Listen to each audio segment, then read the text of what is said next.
Hello everybody, welcome back to another episode of the problem solving series.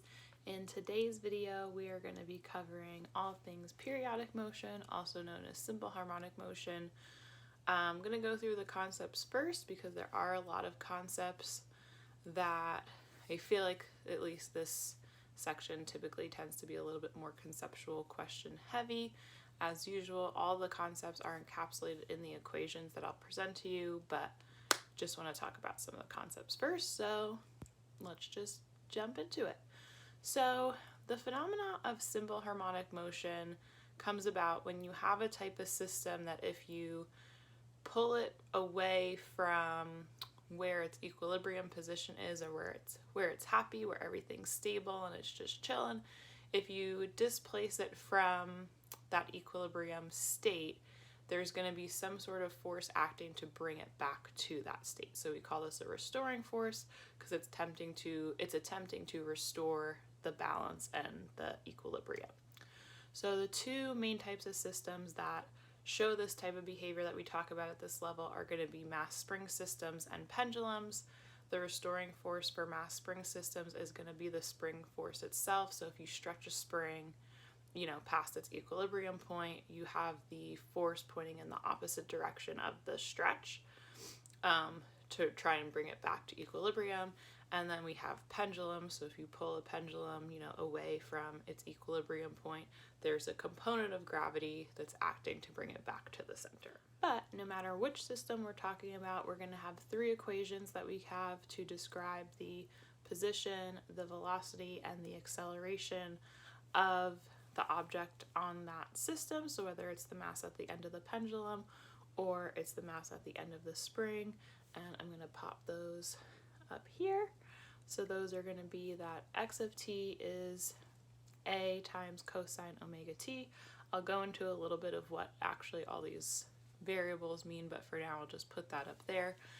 And I guess one of the key things I want to note here also is that because these functions are sines and cosines, when solving problems, I would highly recommend if these are functions you haven't seen in a long time or really worked with solving, to get the time inside of the cosine. That's something that's really common, which would require you taking an inverse and just knowing all these properties of cosines and sines. It might be worth looking at a review, or just I'll try and find a video that I think is good, or a web page or something that I think has a good review of sines and cosines and just the unit circle. That's mostly all that you need, but I just want to put that note in here. But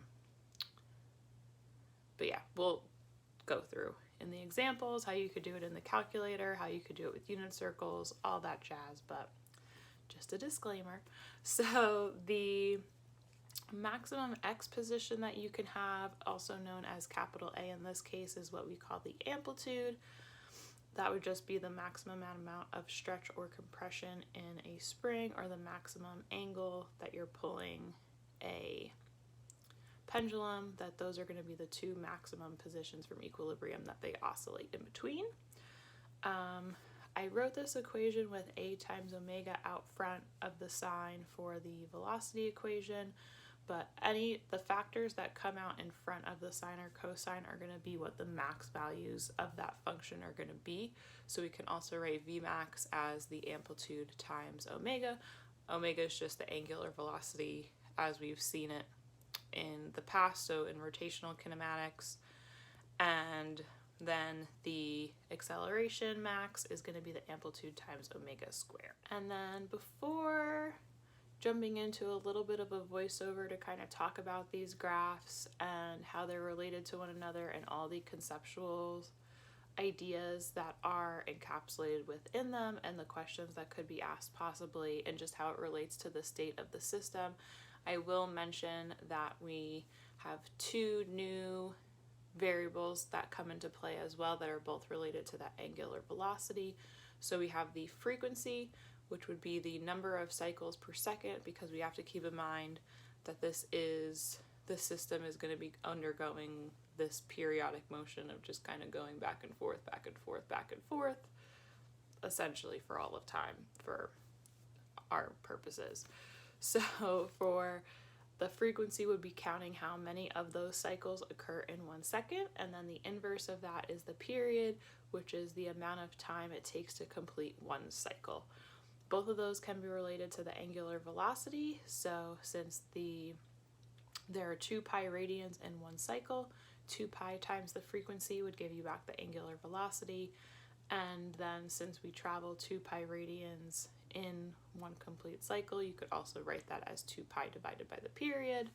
And then frequency and period are related to each other by frequency is 1 over period, or period is 1 over frequency. So all of that will hopefully be summarized right here. You really only need one of those quantities to be able to find the rest of them and be able to do your problem, but they are related to one another but mean slightly different things. So with that, let's jump into our little voiceover of really looking at these functions in depth and how they're related to each other. Okay, guys, so here before me I have 3 graphs. So the black is going to be the position of simple harmonic motion, the darker blue is the velocity of a simple harmonic motion system, and the light blue is the acceleration. So these are just following the equations that I just had up on the screen before. And then I have intervals of a quarter of the period for the first period, but then after that I'm not including all of those. And I just kind of have an example system of a mass spring system sketched out below for how all of these quantities play into the course of this motion and what exactly they mean. These are kind of the points of interest that I chose. Obviously, there are points all in between these 5 snapshots that I took, but these ones are interesting because they're when we're at either at the equilibrium or when we're furthest away from the equilibrium, and we have some interesting things happening there. So first, let's just look at what's going on at the first spot. So at t equals 0, we have the spring being compressed to some positive amplitude A. So we can also read this value right off of the chart. At that point, we can see that the velocity is going to be 0, and this is when the velocity is going to be changing from positive to negative, and you'll see that as we go on. So it has to come to a momentary stop right before it changes directions.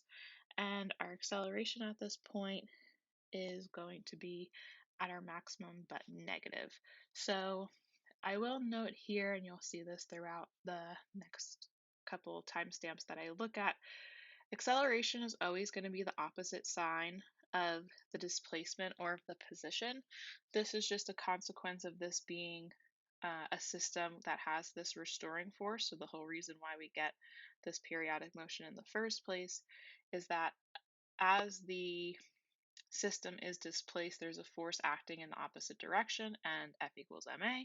So therefore, if our net force is pointing in the opposite direction of the position, then that means our acceleration is as well. So we'll see that through all of these examples.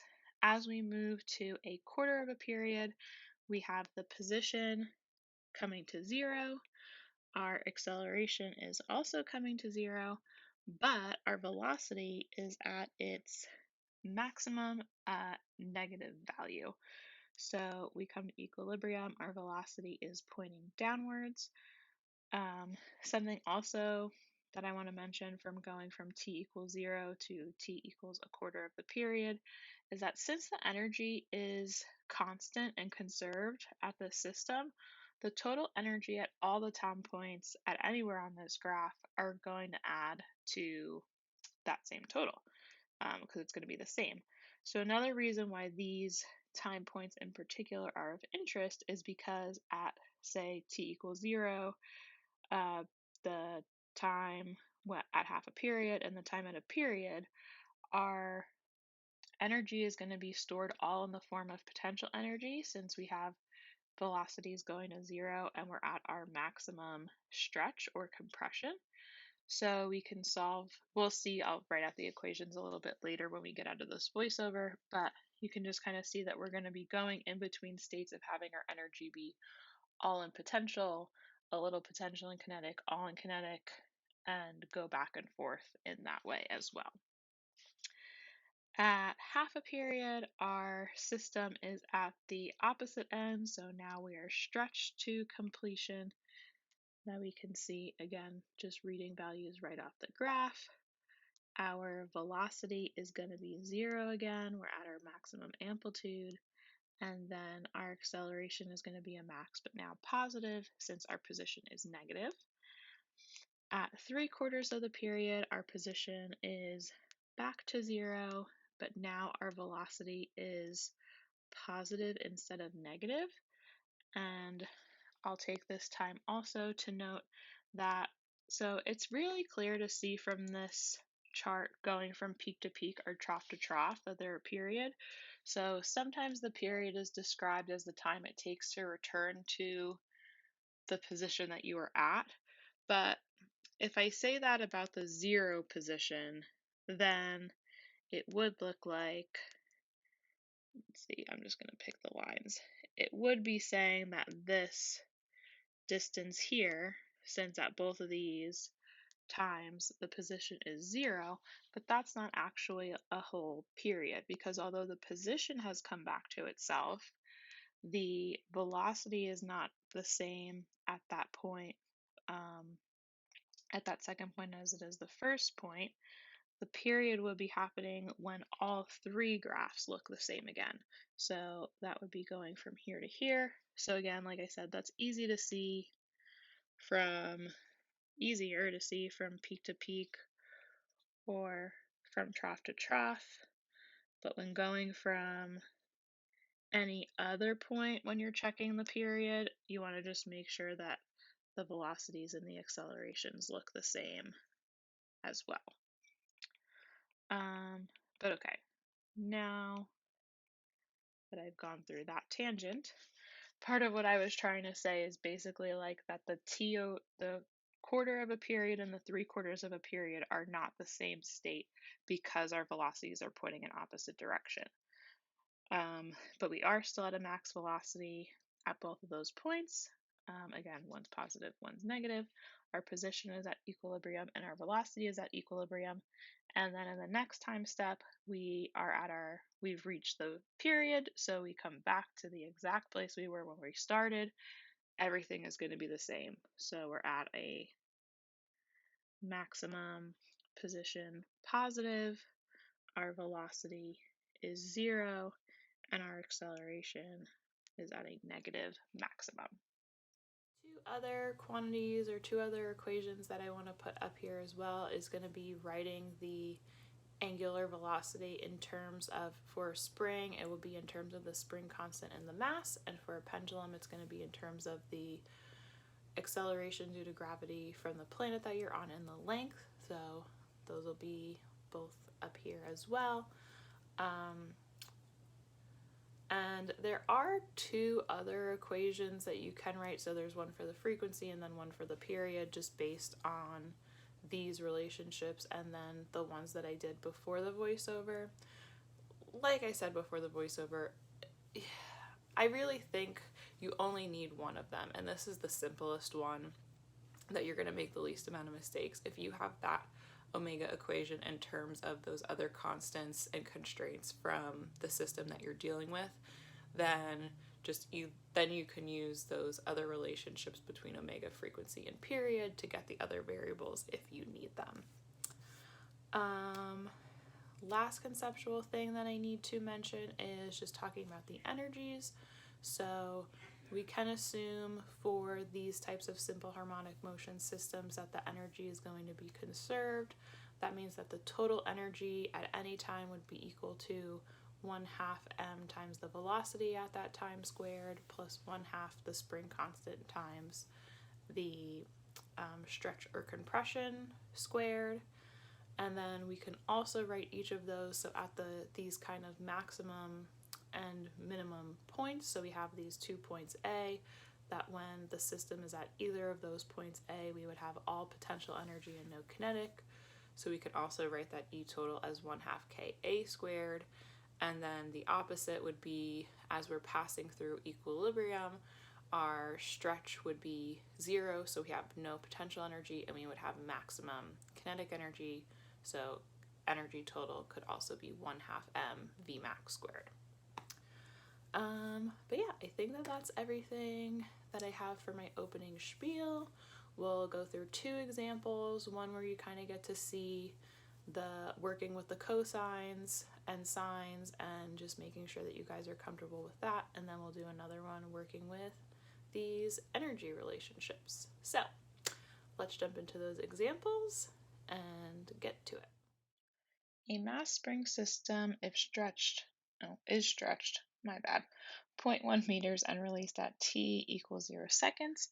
If the spring constant is 200 newtons per meter and the mass is 0.2 kilograms, what are the maximum velocity and acceleration? How long will it take for the spring to compress by 0.1 meter?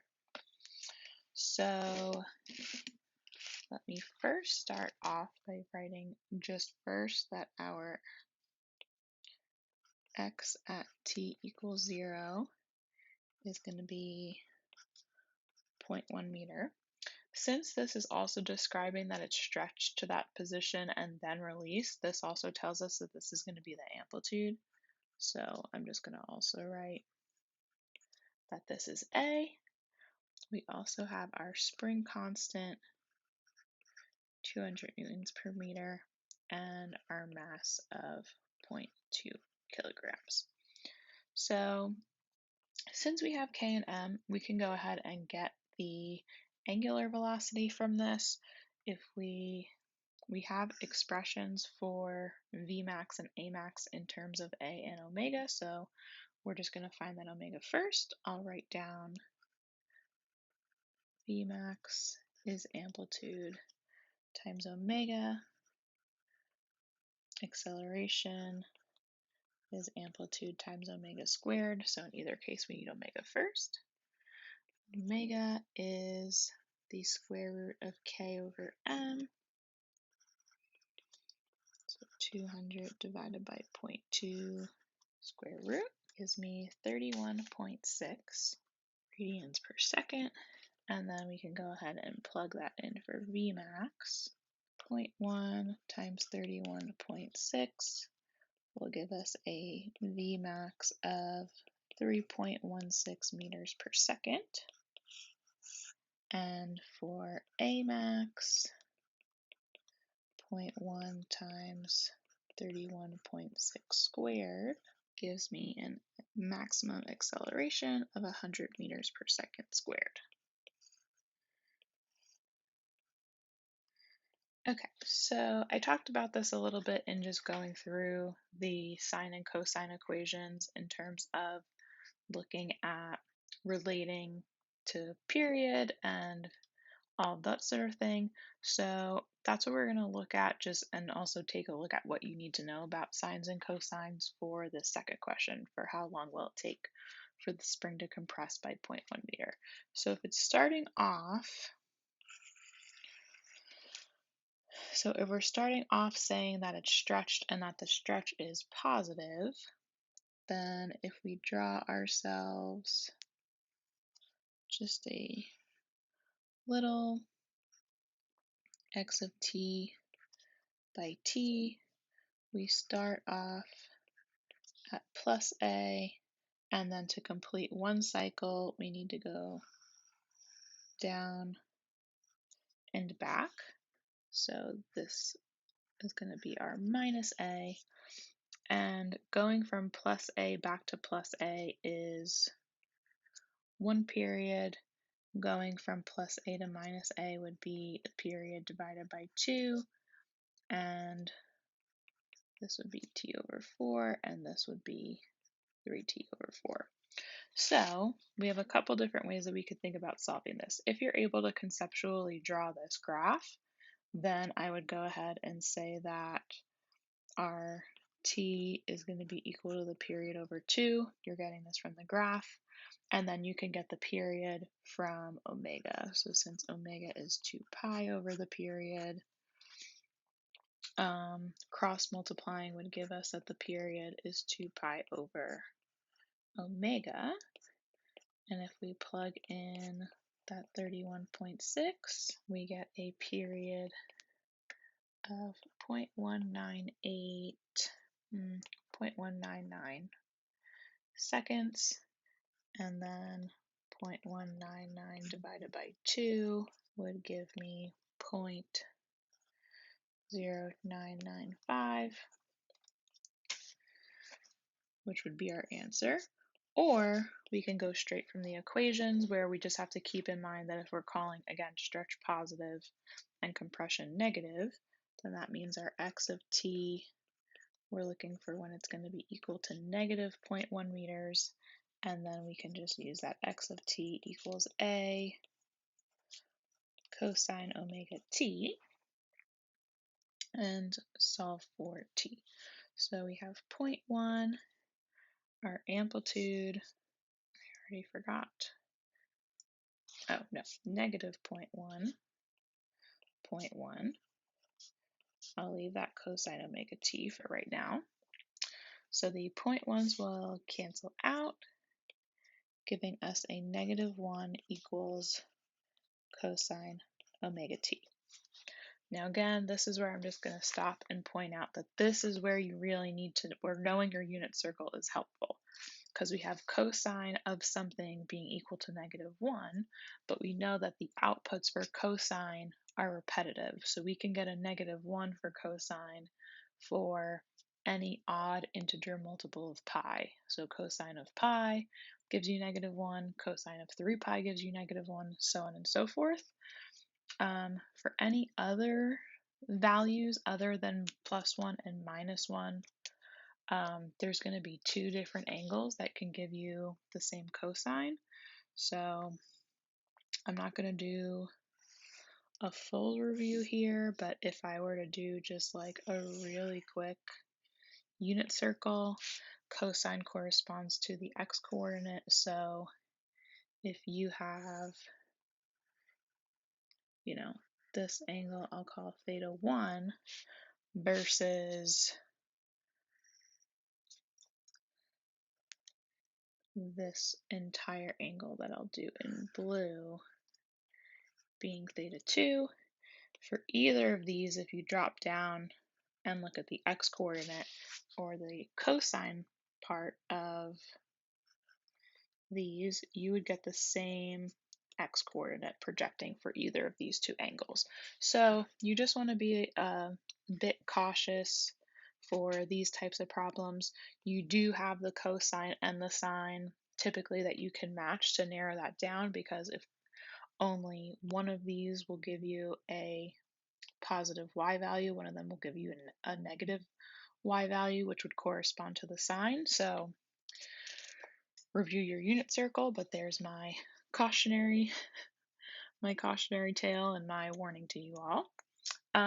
Otherwise, usually what you can do is just throw in your calculator taking the inverse cosine. Be careful that your calculator is in radians, because what is inside of this cosine is going to be in radians. So I'll just make a note. This is in radians. That's something I would say that you should know on any equation sheet you're going to be using come test time, if you get a cheat sheet. So we'll do cosine inverse negative 1 equals, that's just going to pop out that omega t. So we can divide out omega since we're interested in t.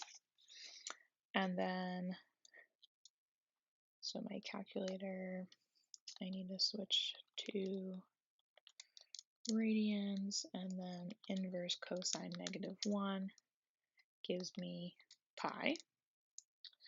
So pi over omega equals t, which would be pi over 31.6, and that gives me my t of, so this is going to be slightly different than the other one, but pretty much the same, 0.00 or 0.0994 instead of 0.995, but we're doing a little bit of rounding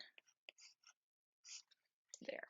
at some time, a system undergoing simple harmonic motion has a position x of t equal 1 meter and velocity v of t equals negative 28.2 meters per second.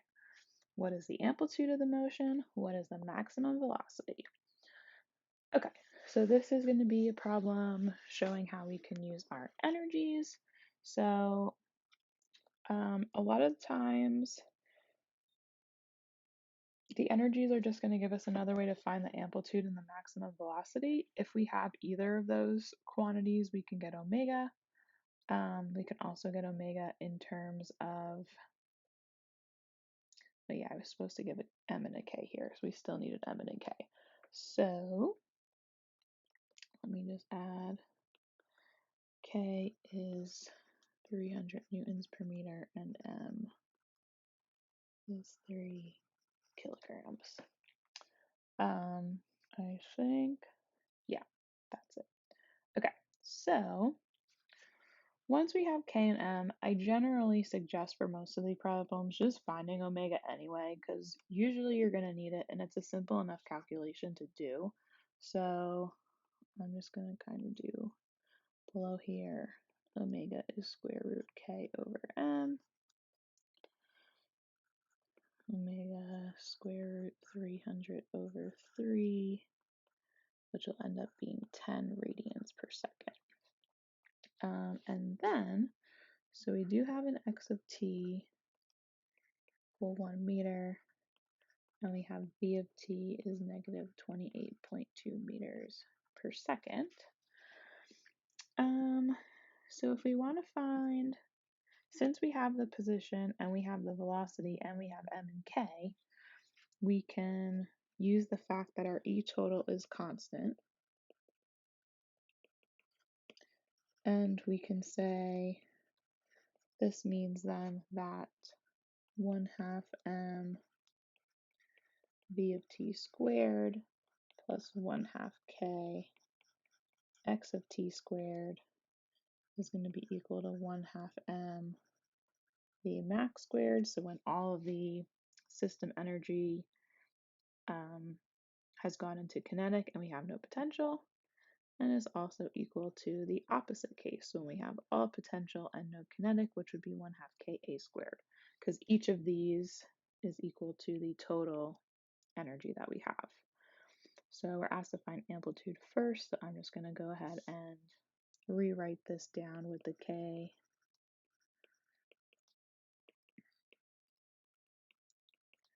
1/2 ka squared.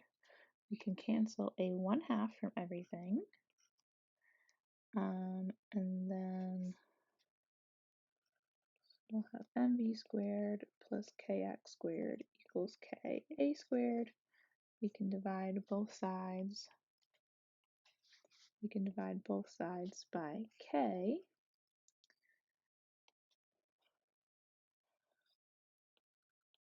mv squared plus kx squared all over k equals a squared. I'll plug in here and then take the square root. So we'll have 3 negative 28.2 squared plus 300 times 1 squared divided by 300. This gives me 8.95 equals a squared.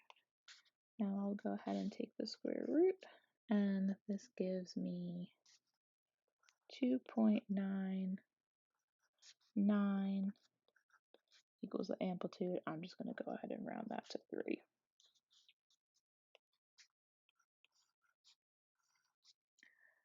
Alrighty, so once we have the amplitude, we can then find Vmax from, we could just plug into amplitude times omega to get Vmax, but since I think it's good to see these equations done the other way, I'm just going to set up the same thing, but with 1/2 m Vmax squared. So 1/2 mv squared, 1/2 kx squared equals 1/2 mv squared. Again, we can cancel the 1/2s. Now we'll divide out the m.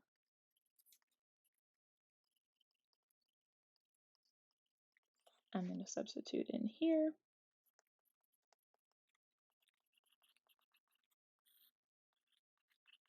It gives me 895.2 is our v squared, and then we'll take the square root. And that gives me 29.9 equals v, which we can also round to just 30 because it's just us. Alrighty, and that's all I have for you guys today for periodic motion, aka simple harmonic motion, aka SHM, SHO. They write it a whole bunch of different ways. But yeah, that's what I've got. I hope you guys enjoyed this video. Thank you so much for watching, and until next time, happy physicsing. Bye, guys.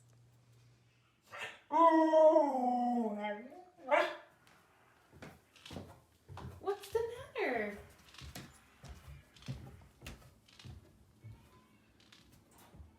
What are you? Hey! Should we go outside?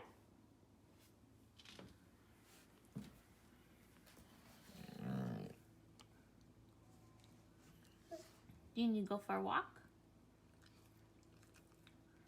And say bye to the kiddos? And go for a walk. Say bye.